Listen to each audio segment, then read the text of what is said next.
Welcome to the third in our three-part Virtual Excursions training program. My name's Jackie Randalls, and I've coordinated this program for national delivery as part of my role managing Inspiring Australia in New South Wales. For those new to Inspiring Australia, it's the national strategy for public engagement with STEM. We work with hundreds of community partners to connect scientific researchers to big audiences. And today's training is all about doing just that in the virtual world. It will be produced and delivered by Fizzics Education, Sydney Science Education and Refraction Media. And I'd like to acknowledge support from the New South Wales Office of the Chief Scientist and Engineer and Inspiring Australia's state programs in New South Wales, the ACT, Queensland, Western Australia and South Australia. To Refraction Media with Heather Catchpole. Heather, as I was saying before, I mean, strategy, then collaborations are one thing, but then there's strategy, and strategy can look like lots of different things. I mean, what are your thoughts around, what works, what doesn't, and what's in between? Yeah, thanks, Ben. Look, I think one of the most important things is always to think about your shared goals. And one of the things we've seen from all of the examples here is just how much bigger you can become when you do develop those shared goals. So our company, Refraction Media, we're quite small, but we work with a lot of different organisations. We work with the cooperative research centres. We've worked with Google, and Google has a whole partner summit that they work with. And the emphasis there is on the fact that you can kind of be bigger than you want to be when you collaborate. And we've seen some amazing examples, just seeing the chat go down there of the way that people have worked together and developed. This is an amazing opportunity for us all to work together. And I know some of our future sessions are going to be on developing those communities of practice, actually getting some practical help on building those. So I think what comes out of this is going to be something which is quite remarkable as well. But what you need to do is you need to establish those shared goals. You need to establish your timeline, roles and responsibilities, and develop that basic strategy document. Like anytime you're doing a collaboration, it's almost like you're starting a mini business. Everybody needs to understand what their role is, what's coming next, what they're trying to achieve together. And I think Mike had some wonderful points about that return on investment as well. You know, keep in mind that you're different types of organisations working together. You will have commercial organisations working with non-profits. You will have larger companies who aren't necessarily interested in the branding component. What they want is, possibly a platform of an independent platform where they can kind of share that information. So one of the things that we've always done really well is working with a lot of different people to provide a platform of that shared information where it's not branded any particular person or any particular organisation. It's about that impact, and it's about thinking about your audience. They're not necessarily going to want to see 20 banners up behind you saying, this is absolutely everyone who's been part of this collaboration. What they want is they want the great content, the great performance, the great stuff that you're giving them. They will know and love you. Trust that they will know and love who you are and what you've done without necessarily having to stick your logo onto it as well. Yeah, the logo things it can be challenging. It works when you have about 4 or 5 places. After that, it gets a bit wild. And I know we all love a logo. We do. But eventually it has to be unified together because that's what these things are about. One thing I did notice in the chat there was about governance. Jackie Randall's put in there as governance is key. And that's 100% I could see. Things could go a bit shaky potentially if we don't know who's in charge of what and where and how. I mean, what's all your thoughts? Should that be if someone deals with the money and someone deals with the time frames, or is it all done by one person then disseminated out? How do you see this work from a structure point of view that works best anyway?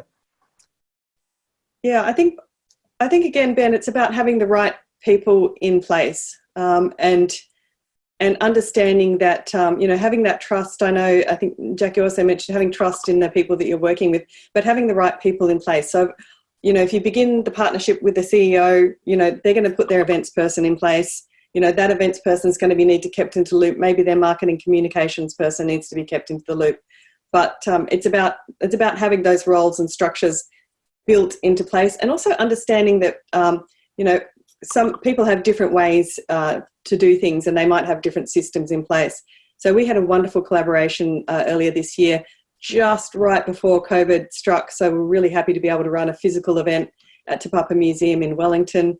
Amazing place. They have a great reach into their community. What we had in common there was we both wanted to talk about diversity in computer science education, talk about, the different possibilities there, talk about connecting culture with digital education. They had a great program running. We were able to talk about the careers. So we were able to develop something that for the students who were visiting was far beyond what we might have done in the first place.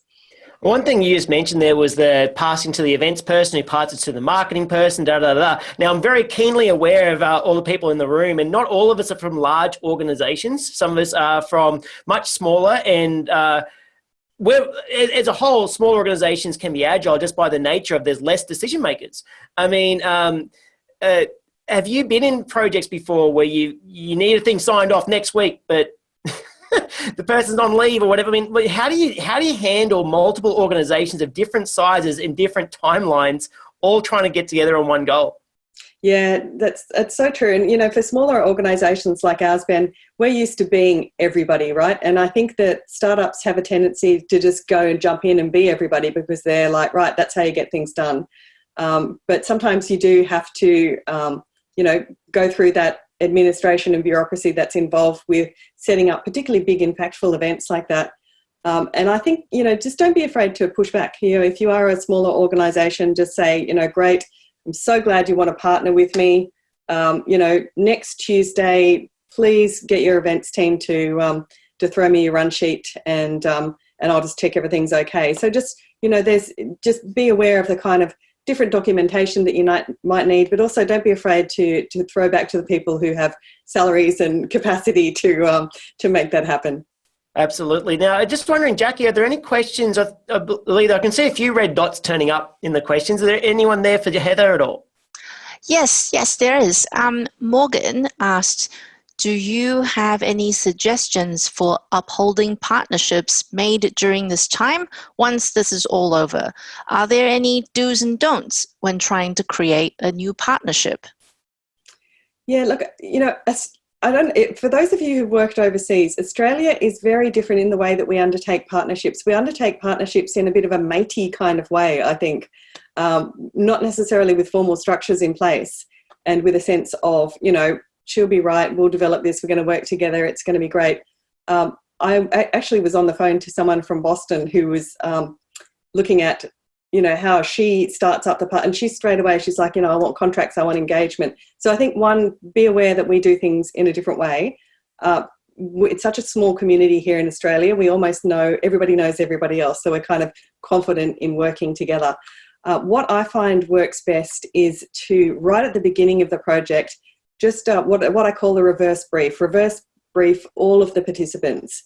Have something in writing which is like, so excited to work with you all. Here is our deliverables and here is our timeline. And then there's a sense of your piece of string has been cut to a certain length. So you know that you want to achieve something in the time period that might be this crisis time. It might be beyond that. But also set those segmented goals. So you don't have to, in the first 3 months, have the 2-year plan. You might work together for 3 months. You might want to then kind of reevaluate how you're working together and set the 18-month plan from that. So have that working framework, but be flexible within it. But do, particularly around sort of schedules and those kind of project management tools, do set those up really, really early. Everybody will then know what's required of them and when. You can all have a wonderful outcome. You can spend your return on investment celebrating rather than saying, hey, I was promised this and I didn't get that. One thing I want to do, and actually, Heather, I definitely want you to watch this chat here because we've got a whole bunch of people in this group watching the webinar, and we only just did a couple of webinars talking about interactivity and engagement. So here's what we're going to do. In the chat, I want you to challenge you, get fingers at the ready, to just type in what sort of collaborations are you looking for? What are you planning? What are you going to do? What are your organizations got in the pipeline that we might see in August or potentially later?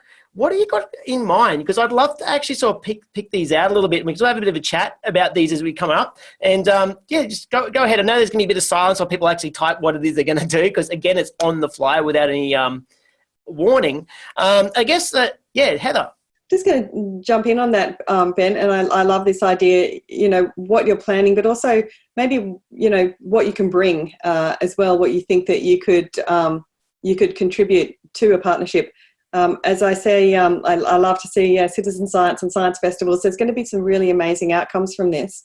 And they're going to be bigger and better if we do get these partnerships going. And as I say, we will have a whole session on this coming up, so keep checking the Virtual Excursions Australia website, where we're going to actually get to the nitty-gritty of working together. But if you don't have any plans, maybe just also think about, well, I haven't got anything planned, but this is what I could bring. This is my, what we have. We have scientists, we have, interviewees, we have, a great resource here, and maybe someone else is looking for that. Absolutely. Now, Karen, you've got a lot of experience in this too. What are your thoughts around this? I think it's great throwing it out into the chat because, as Heather mentioned, we've got these follow-up sessions coming up that we really wanted to be extensions of the learning and the discovery that we've had in the last few weeks.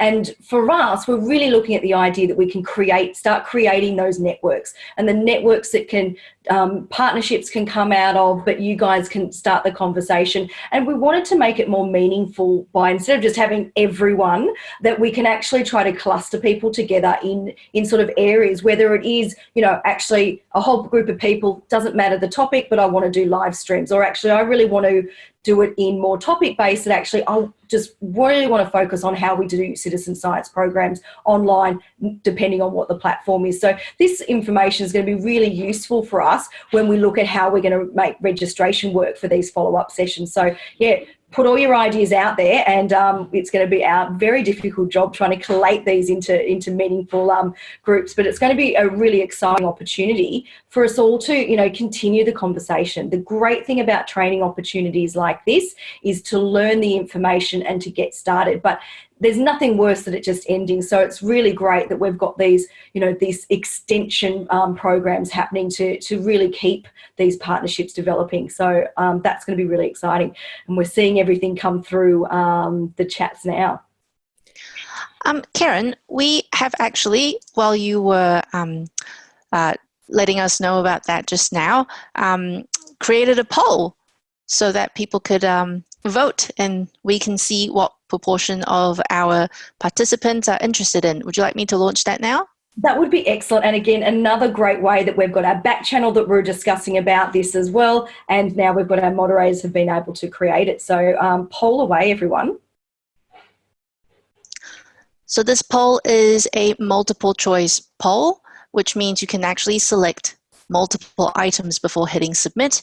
If you can't see the poll question pop up on your screen, that's probably because you have joined us today from a web browser instead of using the Zoom app.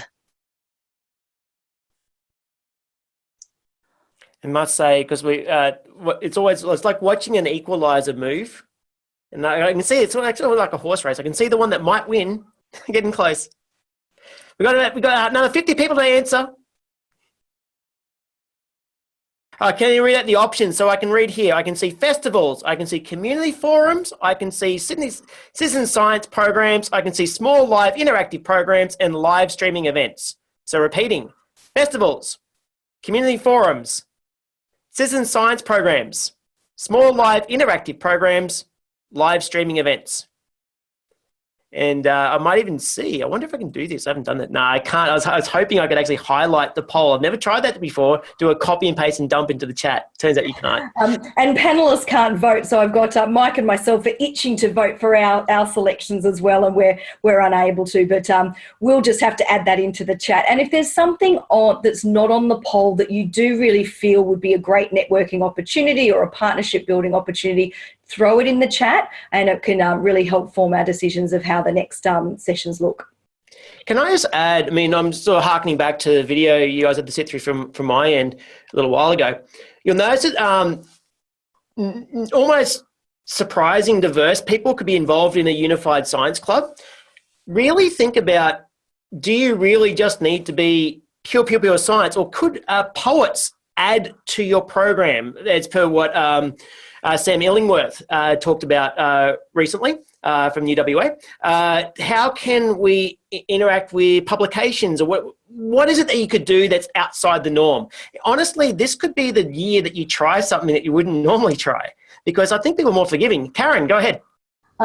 I certainly, from my experience at the museum, had lots of great opportunities working with authors that would come in and use our facilities. A lot of them were sort of on natural history. One of my favourites was Elisa Darlinson's book called Puggle's Problem. If you don't know, a puggle is a baby echidna or a platypus.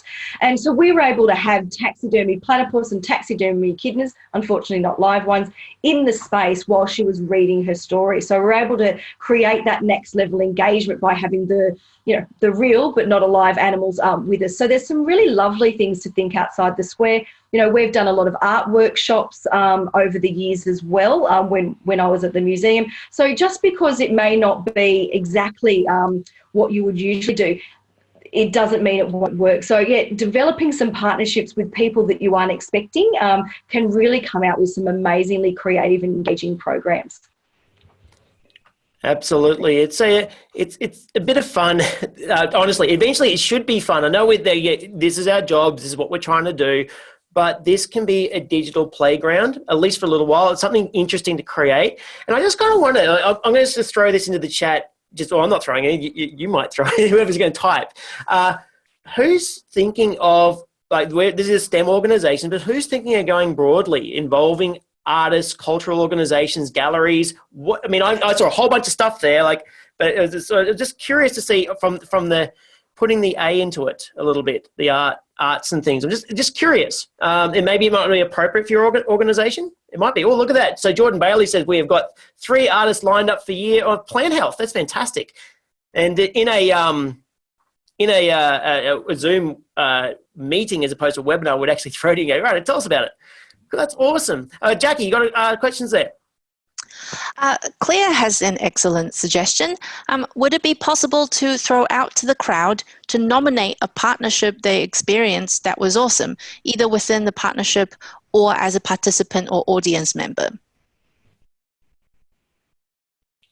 That's a great idea. Absolutely. And the hubs are a really good starting point, because remember, Inspiring Australia has set up hubs all over the place in regional towns as well as the capital cities. You could be reaching out to those. And if you don't know those hubs, again, this is a shout out again to the IA state managers. Inspiring Australia 100% is your go-to place for all these places, for sure. I can see a lot in there. Is there anything more that you'd like to add, Heather, with this world? We've looked at all this chat down the side here. Is there anything else that you'd like to add around, working with the university sector and bringing that into small organisations? How does that all sort of fit, considering they're so diverse? Yeah, thanks, Ben. Look, I tell you what, this is an amazingly distracting networking chat at the moment. There's some terrific things going on here. I'm LinkedIn connecting and everyone. This is it's the best kind of being able to bring this to life really virtually and see what happens. So we work a lot in the university sector. We work with the Australian Association of Deans of Science to bring together all of university science to have one voice. Now, if anyone comes from a university, it can be, universities, like many of our other wonderful organisations, can become very siloed, even within their own university. So bringing everyone together across that to have that same voice is hugely challenging. And it involves a lot of consultation, and it involves really getting everyone to understand just exactly what it is that they want to say. Now that sounds simple, and this is going to be part of your planning for your events as well. What do I want to say? And you think you do know what you want to say, and I want everyone to love, the experience of what I'm doing. But to spend some time really thinking about what your audience takeaway is just so valuable. You will have it. I spent 20 years or so in science journalism, and I used to call it the 7-word lead. You will have your 7-word lead at your fingertips. When anybody says, what are you doing? Why are you doing it? Who are you doing it with? You'll have that instantly. You'll say, I'm doing this because this, and this, and it is important with that. People will understand better why they should be working with you on that. So that time to develop what your message is absolutely critical. And it's not going to come from your organisation. It's not going to come from your brand. It might sort of come from, you know, the values that you have. It's really going to come from your audience. So the other thing that I always harp on about is you have to understand your audience. You have to understand, why are they coming into your experience? What do they want to get? What is the message that they're going to hear? I would write these, you know, terrific long stories about supernovas and stars and things, and then, you know, that kind of water cooler conversation. I would tell my husband's a shipwright and has absolutely no interest in science. None of my family does, and he would just be like, "Yeah, I don't get it." So you need to really spend the time coming down so many levels. You know, we all know you have amazing subject matter experts. You know, that they need to understand that too. You know, how can we really bring what we're doing to that level? And it takes a lot of work to do that, but it's just so rewarding. And once you have it, I tell you what, you will literally be using it every day. That's awesome. Now, Mike, if you're still there, Mike, you work in a very large organisation. I mean, it's the heart of Sydney in a lot of ways. It's a massive site. It's got its own postcode, as Sydney Olympic Park does. So, I mean, what are your thoughts? I mean, you have to work with the very large organisations right through to the smaller groups. Now, Heather and I talk from a experience from being a small group dealing with large sites. What about the other way? How does it work for you? Yeah, well, so you're talking about how we would connect nationally, Ben, or sorry, just... Yeah, just the connecting nationally with multiple groups of different sizes, considering how large your organisation is, and it's not like you've got one project, you've got bucket loads, heaps of them. So I just sort of wonder, how is it sort of working with multiple user groups? What are your experiences with just dealing with different needs of different organisations, different ways? It's probably a very broad question, I must admit, and probably put you on the spot a little bit. Look, there's two examples I could give you.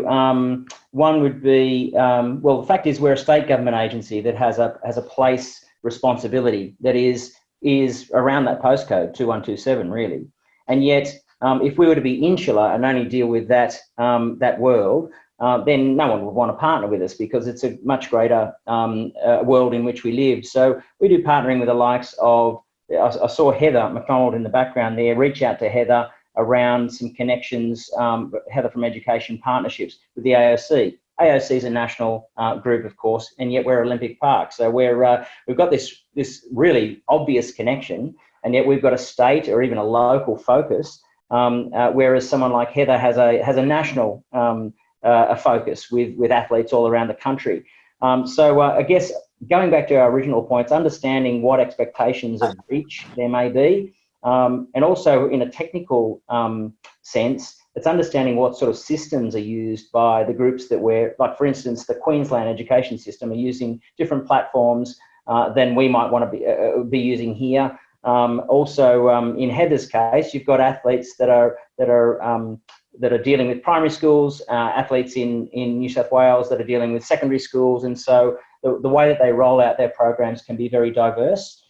So I think what I would say to that is that we need to give a little bit in terms of our aims. We need to broaden our aims slightly to meet people in the middle, so that we're not going, well, look, it's just how you can benefit me. It's how can I benefit you also? And I think there's a lot to be gained by shared branding. Like we've done a lot with the Australian Museum over time. Australian Museum, what an awesome brand. Sydney Olympic Park's got an iconic brand as well. And so it's about sharing that brand, being a little bit open with your brand as well to benefit others. I'm not sure that that's answered your question, Ben, but yeah, there's just some reflections. You did answer my question. Karen's got something to add. Yeah, Mike, thank you for that from that big organisation perspective. And from the Australian Museum, you know, I was in that aspect as well, and it was nice to be able to sort of encourage small people and help sort of support that. And I'm completely the other side of the fence now as a small organisation, and I just wanted to sort of mirror some of Mike's comments just in terms of different platforms that different states are using. You know, from my perspective and Virtual Excursions Australia, we kind of want to break down those borders, and that's really exciting, but we do need to remember that different states and have different governance, different technology, and those things do need to be considered. So I think that combination between small organisation and big organisation, those partnerships are absolutely brilliant, and especially when they can help break down some of the state national boundaries as well. So it can be a really wonderful combination to help support the big and the small. So the flexibility that some of the small organisations have that are a little bit more agile in some ways, and some large organisations. So there's some really great balances that can be made by looking across national, state, small, large audiences. So yeah, thank you for adding that, Mike. I'll just a follow up there, Karen. If you take some of the things that we do in National Science Week, those larger organisations that tend to create the festivals or within that, or the larger events, that's actually creating a landscape in which NGOs, startups, some really rich content can have an open door to play, and without us being able to set up the infrastructure, whether in our case it might be Canvas, it might be marquees, but in this context it's digital infrastructure, it's being able to create those pathways. Without us kind of helping, we would lose out on so much rich content. So I think I'm getting a bit more towards what you were saying there, Ben, but some of the smaller organisations have amazing stuff to offer, and so we just need to, create an open door, provide a platform, provide the data in some cases, provide a video conferencing room which is available for people to use at Sydney Olympic Park if they want. So, yeah. Thanks, Mike. I think that's brilliant, and just so true that it is that support that you get across organisations that can be so useful. I think Jackie's got some questions. Yep, we've got 2 questions. The first one from Leanne. How do organizations manage the challenges or drivers of partnering with other institutions or organizations with different business models? So, for example, government, not-for-profits, or commercial? Excellent. I think we've touched on that a little bit as well, that there are certainly, you need to go into those partnerships and understanding, and even Heather mentioned it in terms of international, relationships are different to sometimes the sort of looser arrangements. So really setting up those expectations are really the great place to start about what the purpose of the relationship and the partnership are. And who else would like to jump in on that one? Is that you can see Ben smiling, ready to go. I was just smiling because there's no one answer. I keep on saying that. I feel like it's my throwaway line. When in doubt, say that. No, seriously. Every organisation is going to have different goals. Perhaps the profit actually sees it as a distribution opportunity, and they totally have to do it for free. Or alternatively, the profit might generally need cash to keep their things going. Now, of course, there's grant structures. Those things are all over the place. They change as to what you can or can't go for. Just as long as you know how you're all going to stitch together, and that you're actually all going to give as much value as you can with the dollars that you have, that's probably the best way to go. I might throw to Heather actually on this, because I think it might be potentially the same. I'm not too sure. I just think it's really funny, Ben, that we're working this out while we're busy working on grants together as well. Yes, this is true. So look, one thing that I wanted to say, because I can see that there's a lot of questions around this. So, one, you will get some resources after that will include a video. I'm going to scroll through this wonderful chat and pick out all of these great projects that you've all been mentioning. So we'll have a list of those inspiring ideas as well. But I did just really want to push people to come to the follow-up meetings where we're actually going to have meeting rooms, so that we can hear from you, you can talk, you can ask, you can really start to get those connections happening, because I can see already that people are getting speakers and events and finding those kind of connections. So do go back to the Virtual Excursions Australia website and join one of the upcoming meetings as well. And we've also got another session like this, Ben, I think next week, with a whole bunch of different speakers as well. So is there anything that people could look forward to if they have some time next Tuesday as well? 100%. Yeah, so it does say it's like, rebooted, same program, different day.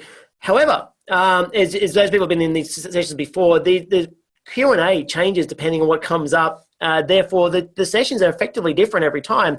And yes, there are different speakers, but there are 3 other sessions coming. And so There will be if you missed the Web Conferencing 101 Essentials program or best ways to engage audiences, and this is all going to be pushed together into one session, then the second one after that, and these dates will be sent out soon to you, but the second one after that is honestly creating those breakout rooms to create true collaboration for real rather than just one chat line to create some really interesting impact. And the third one will be quite a bit of fun too. But here's the thing. I've saw a few questions here about how do I save the chat.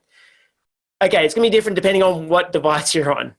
But if you're on a desktop, scroll, copy, paste the whole thing before you leave this meeting.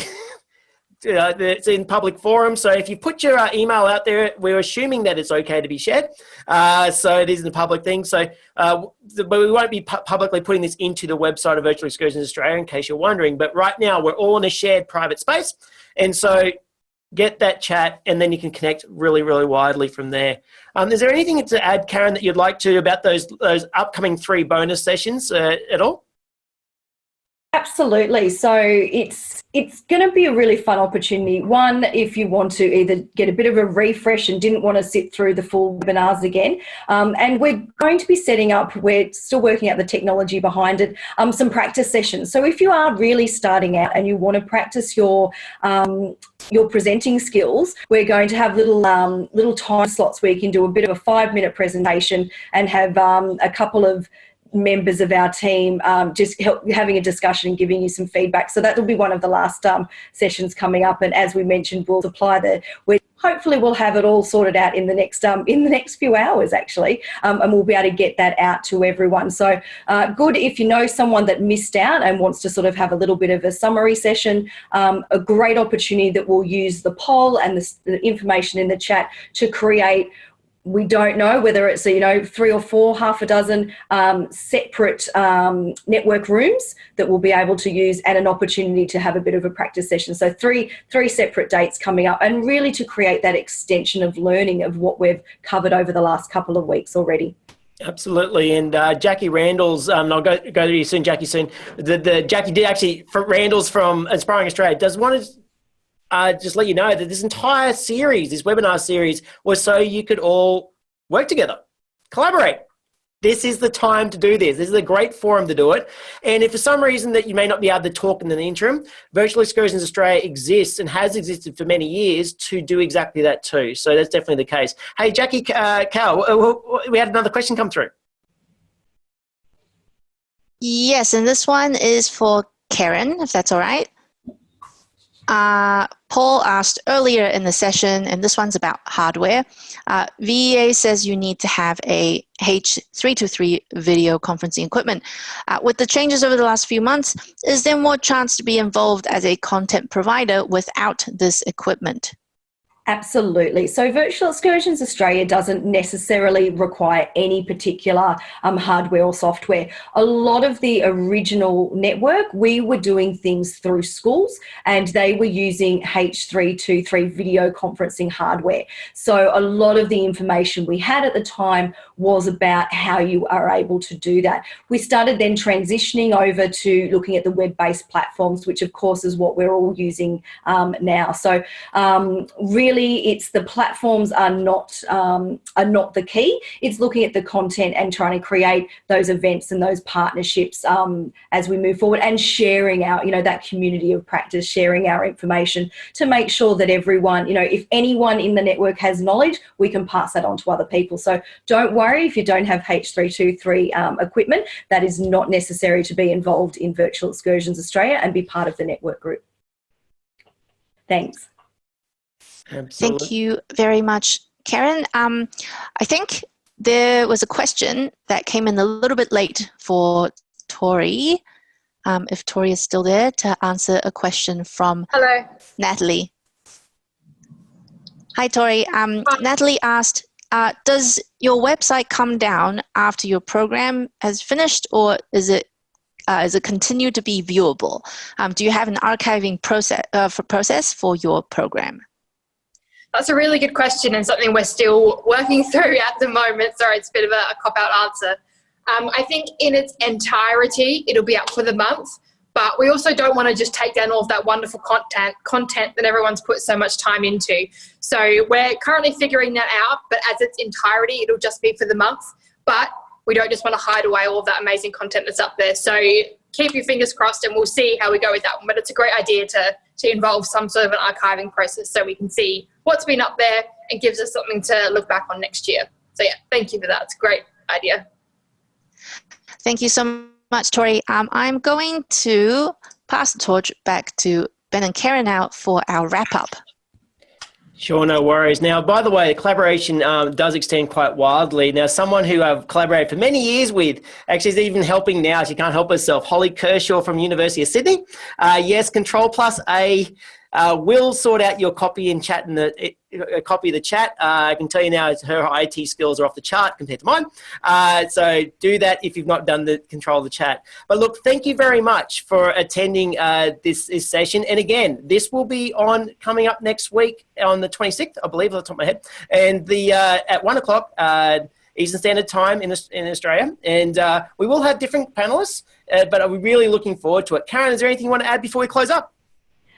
Thanks, Ben. Just again, what a great opportunity it has been to hear all of your thoughts and really start that journey together of partnering and networking. So really great to thank everyone for joining us today. Everyone was able to provide a unique perspective, and I think it's exciting to create this giant network. And thanks to Inspiring Australia again for helping it get started, and looking forward to our session next week.